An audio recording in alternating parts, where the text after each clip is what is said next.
Para ulama berkata, sebab para malaikat tidak mahu memasuki rumah orang yang menyimpan atau menggantung gambar-gambar patung ini, kerana tuan rumahnya telah menyerupai orang-orang kafir yang menjadi kegemarannya meletakkan patung-patung itu untuk dimuliakan dan dipuja. Lantas kerana itulah para malaikat tidak memasuki rumah-rumah orang Islam yang menyimpan patung-patung serupa itu. Dan bukanlah kerana para malaikat itu telah menjauhkan diri untuk memasuki rumah-rumah mereka sama sekali. Islam juga mengharamkan orang Muslim bekerja sebagai pembuat patung-patung itu, meskipun dimaksudkan semua hasil kerjanya itu untuk orang-orang yang bukan Islam. Rasulullah sallallahu alaihi wasallam telah bersabda, "Inna min asyaddin nasi 'azaban yaumal qiyamati alladhi yusawwiruna hadhihi suwar." Maksudnya, sesungguhnya orang yang sangat berat sekali siksanya di hari kiamat ialah mereka yang bekerja membuat patung-patung. Hadis yang diriwayatkan oleh Imam Bukhari dan juga Muslim. Di dalam riwayat yang lain disebutkan, orang yang menyerupakan sesuatu dalam apa jua yang diciptakan Tuhan, iaitu patung-patung. Tuan-tuan muslimin dan muslimat yang dirahmati Allah Subhanahu wa taala, Nabi sebut, man sawwara suratan kullifa yaumal qiyamah an yanfakhu fiha ar-ruha wa laysa binafakhin fiha abadan. Maksudnya, sesiapa yang membuat gambar-gambar patung, niscaya pada hari kiamat nanti akan diperintahkan supaya meniupkan roh pada patung-patung itu, padahal dia memang tidak berkuasa untuk meniupkan roh kepadanya sama sekali. Juga hadis riwayat Bukhari dan Muslim dan lain-lain daripada para sahabat ataupun daripada periwayat hadis. Maksud dari sabda ini ialah bahawa orang itu akan diminta untuk meletakkan kehidupan pada patung-patung itu, sedangkan dia tidak mampu untuk berbuat begitu. Perintah itu untuk menampakkan bahawa dia tidak berkuasa untuk memberi kehidupan pada patung-patung itu, dan kerana itu dia tidak patut membuatnya. Tuan-tuan muslimin dan muslimat yang dirahmati Allah Subhanahu wa taala. Jadi dalam hal ini, tuan-tuan muslimin dan muslimat yang dirahmati Allah, ya, kita kena ambil perhatian. Ya, untuk apa tuan-tuan? Untuk kita mengelakkan rumah kita daripada kita letak patung-patung. Ataupun kita menggambarkan, ya, bentuk-bentuk yang tidak sepatutnya dibentuk. Tuan-tuan muslimin dan muslimat yang dirahmati Allah Subhanahu wa taala. Nanti kita tengok kartun ada, kalau boleh kita nak lukis kartun, kan? Ataupun kita lukis betul tak sempurna. Orang tua-tua dulu dia cukup pantang kalau nak lukis, dia tak pergi lukis sampai habis, kan? Dia kata lukis sampai dekat kepala jadi, ya. Ataupun lukis badan tak ada kepala. Sebab apa? Itu tak sempurna. Orang tua-tua dulu, kan? Orang tua-tua lah dia tak pilih. Tuan-tuan muslimin dan muslimat yang dirahmati Allah, ya, itu juga kalau kita ada simpan di rumah kita, tabung dalam bentuk patung, patung pula patung makhluk yang hidup. Ada makhluk yang tak hidup, ada apa dia? Dari bentuk rumah, bentuk bangunan, tabung bentuk bangunan, tabung bentuk bangunan, tabung haji. Tidak salah, kan? Ataupun tabung bentuk apa nama, pilih bomba, kan? Ada lah ni berobat macam-macam, ya? Ataupun apa, patung bentuk buku, benda bukan hidup, tapi kalau benda hidup, ya, tabung bentuk apa? Bentuk ayam. Dulu banyaklah tabung ayam, kan?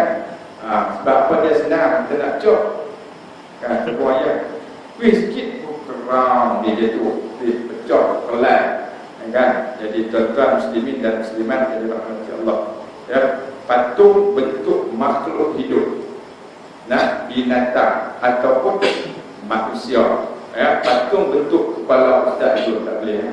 Dengan buat tuan-tuan muslimin dan muslimat yang dirahmati Allah, ya.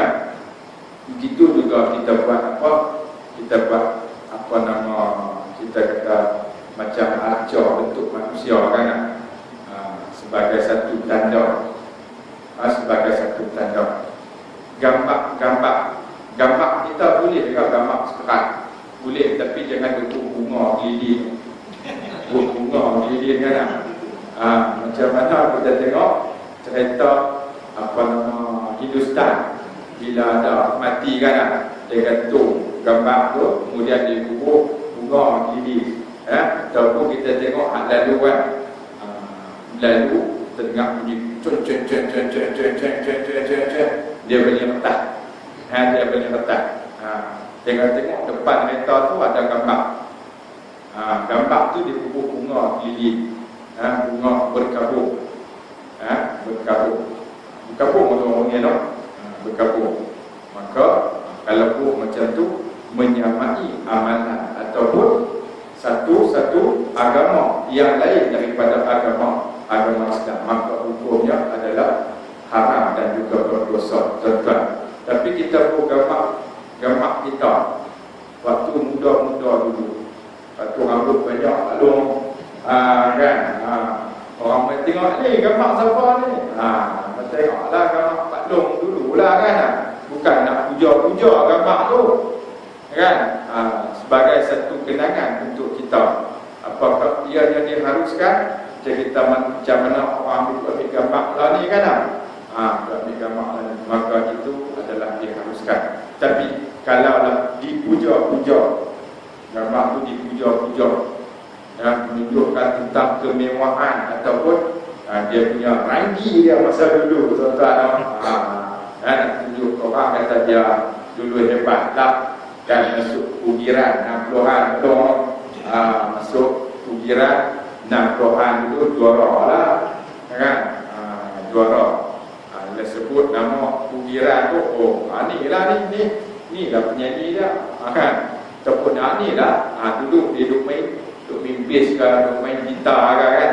Duk main drum ke. Jadi kita pula timbul dia daripada situ, tuan-tuan, maka hukumnya adalah berdosa. Hikmah mengharamkan patung-patung.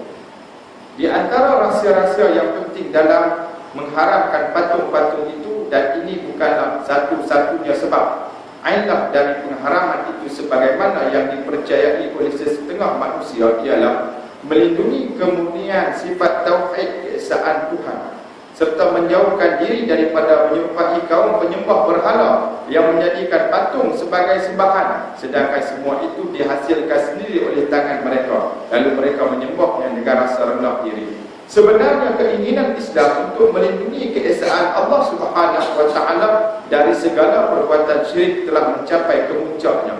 Islam telah mengambil jalan yang itu dalam kesungguhannya dan perihal kewaspadaannya, kerana pernah terjadi kepada beberapa umat yang menjadikan pemimpin mereka dan orang-orang yang soleh di antara mereka yang sudah mati sebagai patung atau gambar untuk memperingati mereka. Lama-kelamaan gambar dan patung-patung itu dijadikan sebagai bahan sembahan mereka. Tidak heran lagi bagi sesuatu agama yang memang dasar syariatnya menutup semua pintu yang membawa kepada kerosakan, agar segera menutup semua pintu yang bakal menyerang akal fikiran dan hati mereka. Segala macam bentuk syirik, sama ada yang nyata atau yang tersembunyi, atau dipengaruhi oleh gejala-gejala penyerupaan yang dipegang oleh para penyembah berhala dan kaum yang taksub dalam beragama, sememangnya sudah sedia maklum bahawa agama Islam tidak menentukan hukum syariatnya untuk satu atau dua generasi manusia, malah menetapkan hukum syariatnya untuk seluruh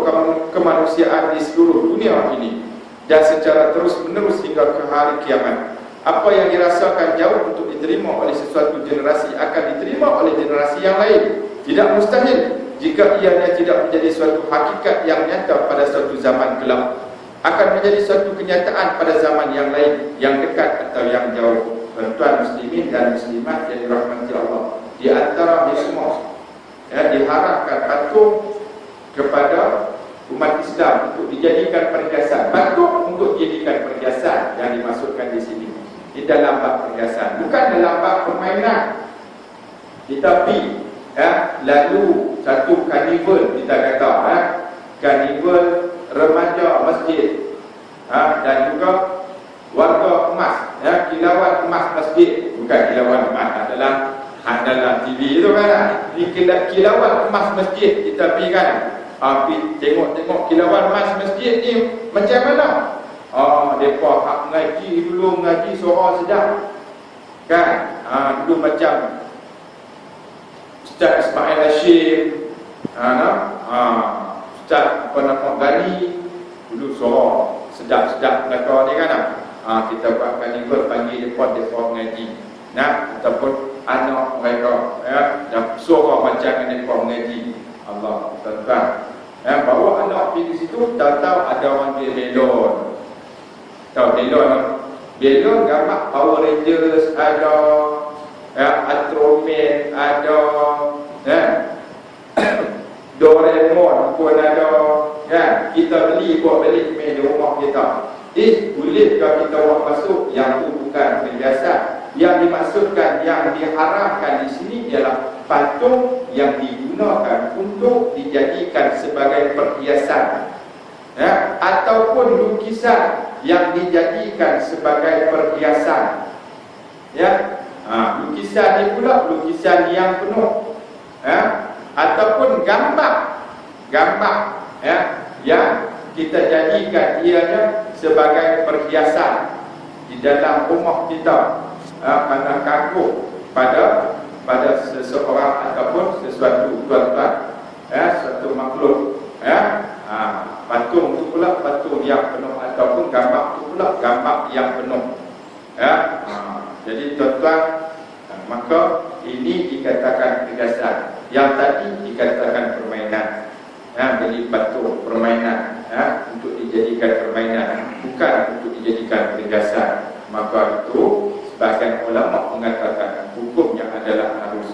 Yang diharapkan adalah patung ataupun bentuk sesuatu, macam anak patung kita panggil, untuk permainan. Yang itu tak termasuk dalam kategori perhiasan yang kita jadikan ianya satu perhiasan dalam rumah kita. Tuan-tuan muslimin dan muslimat yang dirahmati Allah Subhanahu wa taala. Sebab apa? Sebab ada ada kisah dia. Kaum-kaum yang terdahulu, ada di kalangan mereka menggambarkan sesuatu, kemudian diletakkan di dalam tempat atau rumah mereka. Akhirnya mereka kagum kepada pemimpin tertentu ini, orang-orang tertentu ini, sampaikan mereka jadikan ianya sebagai satu azimat. Tuan-tuan pernah tengok tak orang jadikan patung sebagai azimat, sebagai pelari? Pernah tengok kan? Kita pergi kedai-kedai mana-mana kan, ada satu gambar, gambar kan, gambar sultan mana, yang dia pakai apa nama, bulu ayam kan, bulu apa nama, burung merah kan, bulu ayam kan, burung merah yang dipakai di kepala tu kan. Pakat kita pergi tengok, ada gambar kawan tu buat, pergi tengok ni ada gambar ni, rupanya gambar tu dijadikan sebagai pelari. Maka dia meletakkan pengharapan dia pada gambar tu. Tuan-tuan, dia tidak meletakkan pengharapan dia kepada Allah yang memberi rezeki. Dia letak tu sebagai pelari. Hukum dia berdosa, tuan-tuan, haram hukum dia. Dengan hukum gambar tu sebagai pelari. Jadi tuan-tuan muslimin dan muslimat yang dirahmati Allah, pelari ini tuan-tuan, dia guna sihir. Dia guna sihir. Pelari, apa yang Nabi ajak macam mana? Sembahyang duha. Itu yang paling baik sekali. Ni sembahyang haram tak pun. Dia kira apa gambar? Gambar hantu, gambar apa ni? tuan-tuan muslimin dan muslimat yang dirahmati Allah Subhanahu wa taala. Ya, akhirnya gambar-gambar ni menjadikan ianya lari daripada akidah yang benar. Sebab apa? Dia meletakkan harapan dia bukan pada Allah Subhanahu wa taala, dia meletakkan harapan pada gambar tadi. Harap-harap gambar ini akan menjadi pelarik untuk orang masuk dalam hidayah. Maka hukumnya adalah haram dan juga berdosa. Nah, kalau kita buat gambar kita sendiri, tak apa, tapi niat nak buat pelarik, tak boleh. Nah, niat nak buat pelarik. Gambar kita akan siapa? Gambar kita dengan enam teriga, kita dapat pelarik, nak bagi orang masuk. Gambar kita dengan triusak, nak bagi orang masuk. Gambar kita dengan apa nama ustaz-ustaz mana apa, nak bagi orang masuk. Tuan-tuan muslimin dan muslimat yang dirahmati Allah jaga, no? Kalau letak di situ bukan untuk tujuan kita nak buat pelarik, ya, tujuan dia kita nak jadikan ianya sebagai satu kenang-kenangan, satu dokumentasi kan? Bahawasanya orang ni pernah main kedai kita, kan? Jadi maka iaitu niat dia tu telah menyelamatkan dia, kan? Apapun kaedah disebut al-umur bil maqasidihah. Semua perkara tu dia letak pada niat, tuan-tuan muslimin dan muslimat yang dirahmati Allah. Yang kedua, antara rahsia-rahsia pengharaman yang lain bagi mereka atau pembuat patung ialah orang yang membuat patung itu akan diliputi perasaan bangga diri, seolah-olah dia merasakan dirinya mencipta makhluk. Pernah terjadi dalam satu peristiwa bahawa ada seorang dari kumpulan ini telah mencipta satu patung dan disempurnakan sehingga mengambil masa yang panjang. Apabila dia merasakan patung itu telah cukup sempurna, lalu dia berdiri di hadapannya dengan penuh rasa bangga melihat bentuk dan rupa patung itu. Oleh kerana terlalu terharu, lalu dia berbicara dengan patung itu dalam keadaan tidak sedar diri. Lantas patung itu menjawab kata-katanya dan terus berkata kepadanya, innal ladzina yasna'una hadhihi as-suwar yu'azzibuna yawmal qiyamah yuqalu lahum ahyu ma khalaqtum. Maksudnya sesungguhnya orang-orang yang membuat patung ini akan disiksa pada hari kiamat dan dikatakan kepada mereka, ayo hidupkanlah apa yang kamu ciptakan ini. Hadis riwayat Bukhari dan juga Muslim. Tuan-tuan muslimin dan muslimat yang dirahmati Allah, di dalam sebuah hadis kursi Allah Subhanahu wa taala berfirman, wa man azlam mimman zahaba yakhluqu ka khalqi fayakhlaqu zarratan falyakhluqu sya'iratan. Maksudnya, siapakah lagi yang lebih menganiayai dirinya daripada orang-orang yang mencipta seperti ciptaanku? Sekarang cubalah mereka membuat sebiji zarah sahaja, cubalah mereka buat sebiji bali sahaja. Tuan-tuan muslimin dan muslimat, hadis riwayat Imam Bukhari dan Muslim.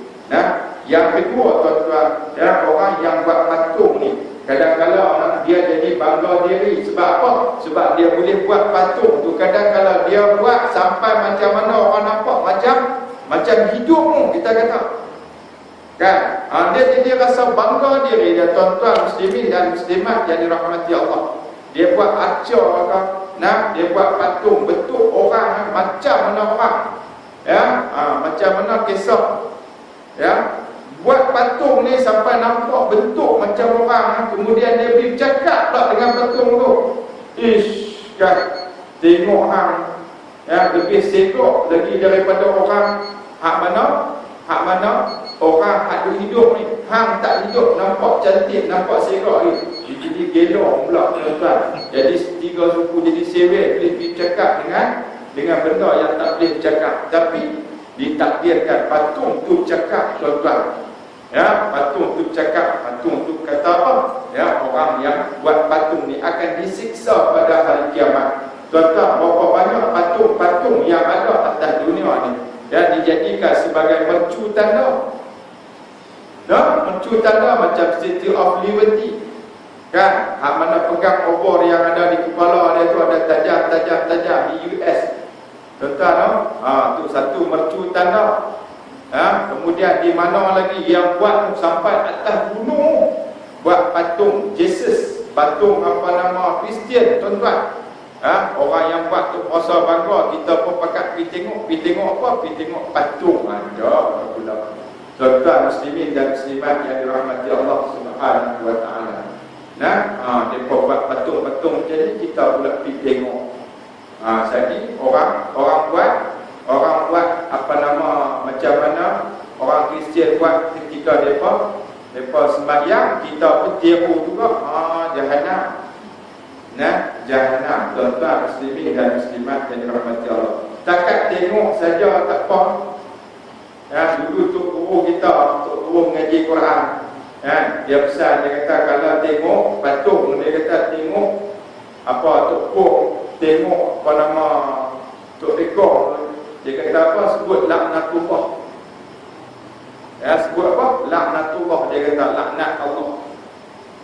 Allah Ta'ala melaknat orang yang buat patung tu, dan juga orang yang sembah patung, laknatullah.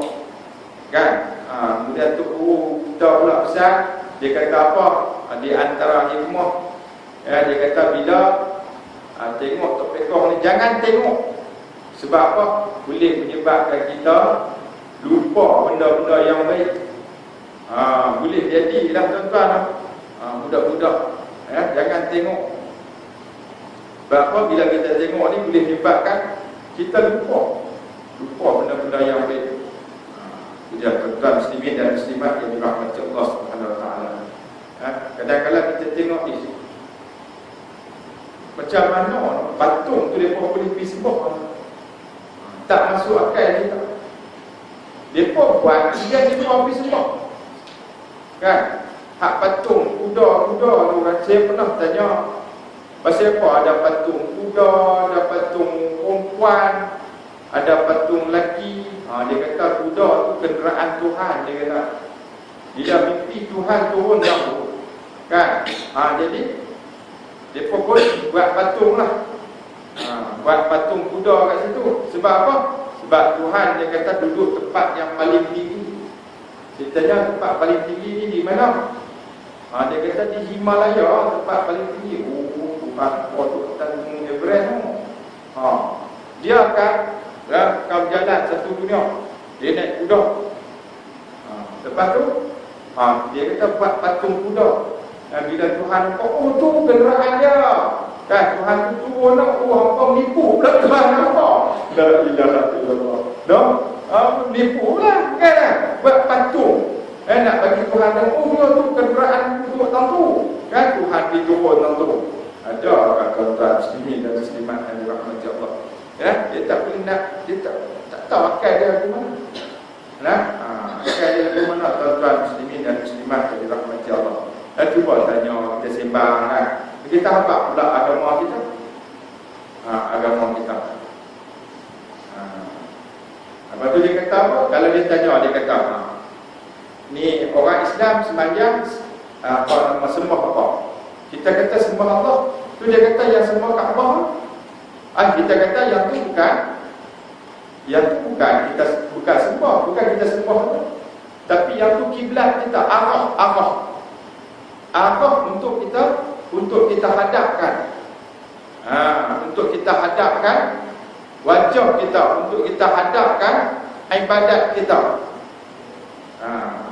Kita tengok batu-batu yang disusun, tapi bukan yang tu yang kita sembah. Kita sembah apa? Kita sembah yang menciptakan batu. Batu tu makhluk. Yang kita sembah adalah yang mencipta makhluk. Dia kata sama, tak sama. Kita tanya dia, pernah tengok televisyen? Pernah tengok? Tengok televisyen live. Bola sepak, bola sepak live dalam televisyen Piala Dunia. Depa main di mana tu? Depa main di mana tu? Di Brazil Depa main di Brazil. Hang tengok apa? Hang tengok bola ke? Hang tengok TV? Tengok bola? Bukan hang tengok bola, hang tengok TV. Kira tengok TV Dia kata dalam tu ada. Cuba pergi tengok belakang TV tu ada apa? Ada wayar Kira ada wayar macam mana? Hang dia kata ada padang, ada bola, ada orang sepak, ada orang jaga gol. Kan? Macam mana hang boleh kata? Padahal yang hang tengok apa? Tengok TV kan? Sebab apa dia boleh ada? Dia ada di mana? Dia ada dalam TV tu, tak ada dalam TV tu. Kami sebab Allah yang tidak bertempat dia. Kan? Jadi yang tu sebagai tempat kita hadap. Nampak tak? Tu kita kena bijak juga nak jawab. Kalau dia tanya kita pula betul juga betul jadi sofa jadi tuan-tuan muslimin dan muslimat yang dirahmati Allah.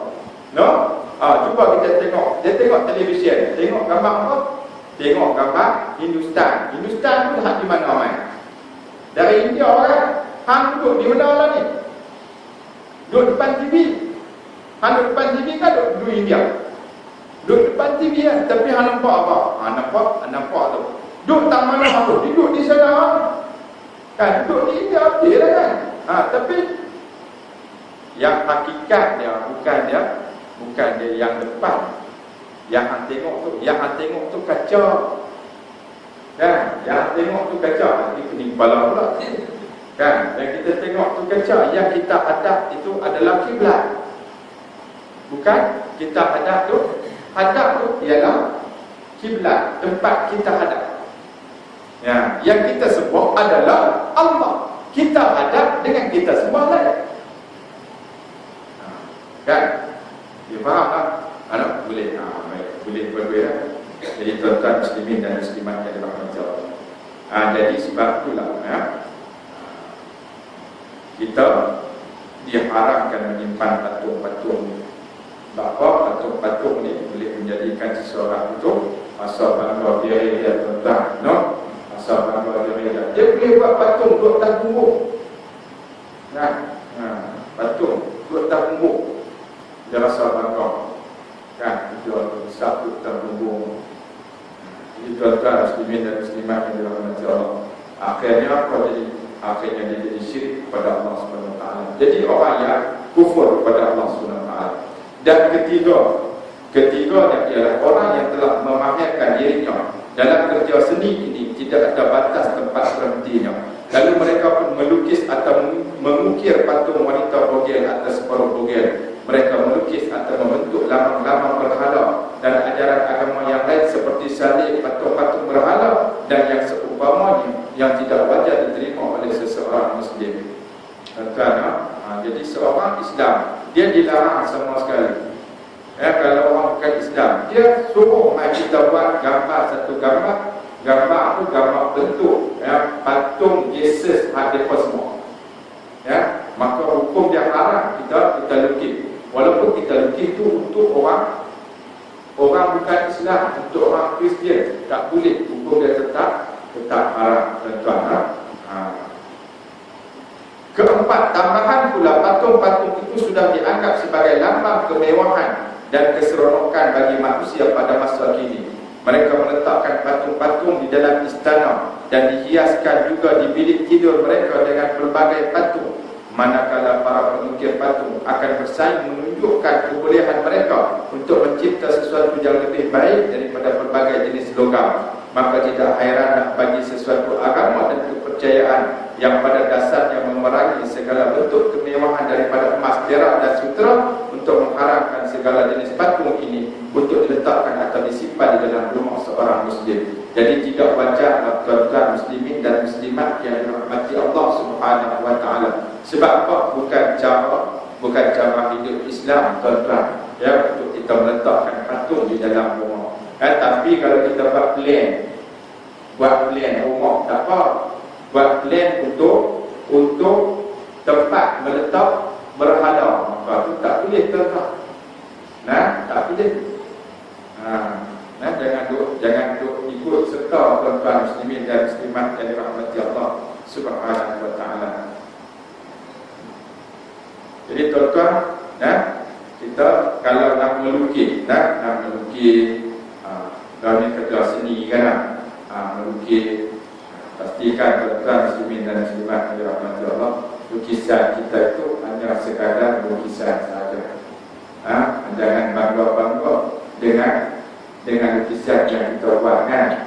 Lukisan tu nampak hidup, kita bangga. Sebab apa, nanti timbul satu perkara dalam hati yang nama dia riak, untuk takabur, sum'ah, tuan-tuan muslimin dan muslimat yang dirahmati Allah. Kita buat hanya untuk kerja, kita kata kerja seni kita. Jadi kadang-kadang tuan-tuan, sampai orang berlumba-lumba dalam kerja seni, buat acar, buat patung ni, untuk apa tuan nak bagi nampak macam betul-betul hidup.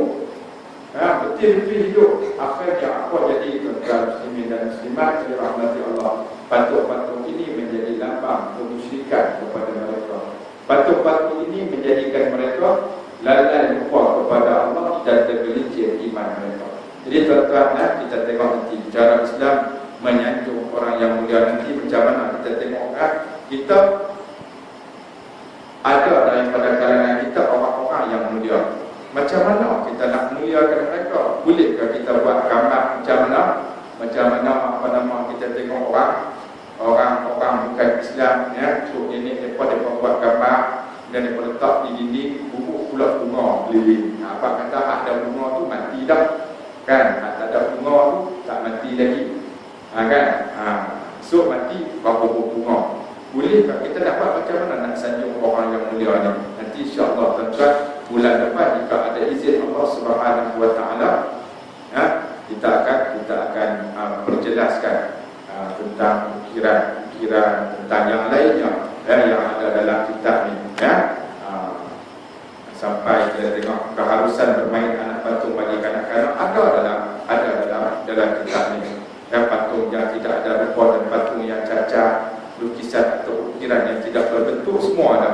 Saya tahu ada yang nak tanya ni macam mana. Nak tanya ni benda ni ada, kita tak sampai lagi. Kita tak sampai lagi. Nanti kita kena beri habis dulu baru kita faham.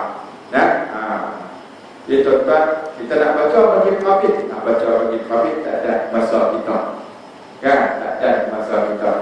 Jadi insya-Allah tuan-tuan, nanti kita tengok patung yang macam mana yang dibolehkan, yang kata anak patung mainan, yang kata gambar yang tidak sempurna, gambar untuk kita jadikan peringatan, bukan untuk dijadikan pelari dan sebagainya.